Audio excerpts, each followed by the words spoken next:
An international station for an international city. This is Radio 3. Money Talk.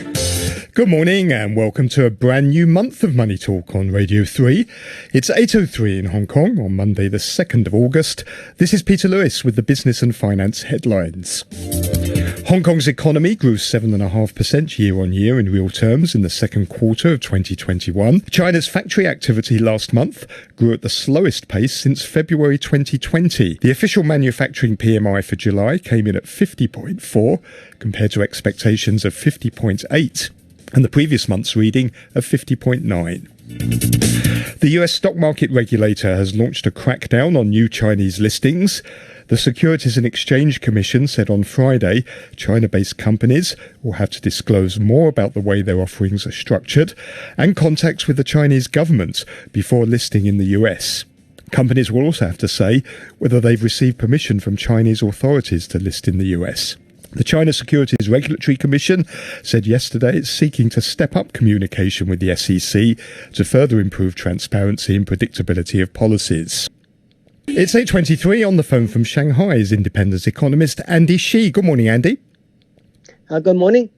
Let me ask you about this regulatory crackdown that's going on, now extended to the education sector. We've got a lot of sectors now that seem to be under attack from the Chinese government. What do you think is the end goal here? What are they trying to achieve?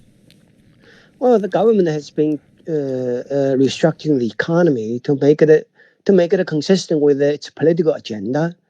And that is the multiple goals in that regard. One is the rivalry with the United States, and the other is to make the party at the center of everything. So I think the tutoring business is kind of not consistent with the new political reality. So I think that the government just is trying to take it out. It's a major cost component in raising children. The second most important factor in deterring people from having children after high property price. And if the population declines, it's going to be a confidence blow for the country. So I think that this is why it's not consistent with the new reality. So do you think the government wants to bring an end completely to this type of private tutoring? It really actually wants to pretty well destroy that sector? Oh, I think that as a large business sector, it's pretty much over. I think that Japan, Korea all went through that. This kind of a business basically created demand by triggering competition among parents, making life basically miserable for families. And also the public schools teachers expect the students to be taught by these tutoring businesses, so they don't try. So that is going down the road of people getting educated by private businesses, and the party must be worried that this is like Hong Kong, and you never know what the kids what kind of kids will turn out to be. So it's obviously not politically safe. So I think that as a large business sector, it's pretty much over. But on small scale, it obviously it will continue. Some people do get piano teachers, do get swimming coaches. These kind of things will go on. So it basically means then that if these companies want to survive, and it seems doubtful if most of them will, but they've got to restructure themselves and do, as you say, provide things like extracurricular activities like sports and piano lessons, but they can't teach things that are core to the curriculum. Yeah, they cannot compete against the public schools, and they cannot make their life too difficult for parents.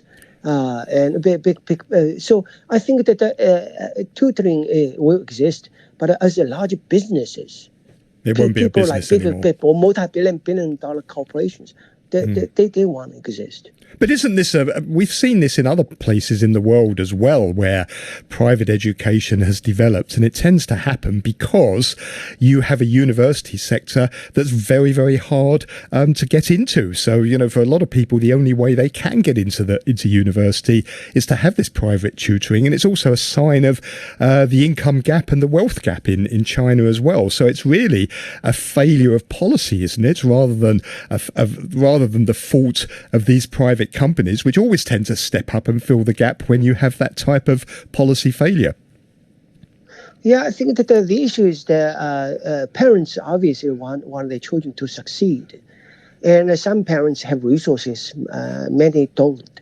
So if you have a competition like that, the social gap will remain very wide, and also mobility is gone. Mm-hmm. So this is like what we have seen in the United States, that basically Ivy League school students marry each other, and their children have enormous advantages.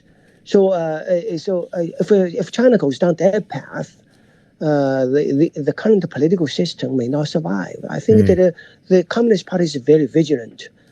They want to make sure that they will survive and be supported by the people at the bottom, not just the people at the top. So do you think then that the government is really, and the Communist Party is showing its true colours here? It just does not like profitable companies for all it says about market reforms and wanting to encourage private firms. It really doesn't like them?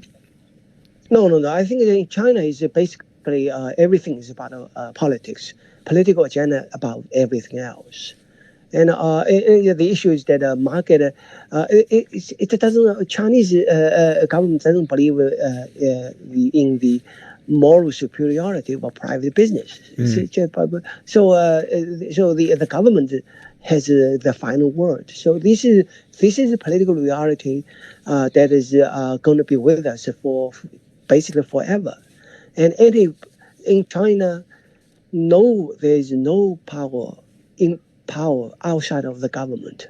So no business. So these companies can't get too big then, because then they do become a threat, because all big businesses in some ways, every big company around the world is sort of its own little power center.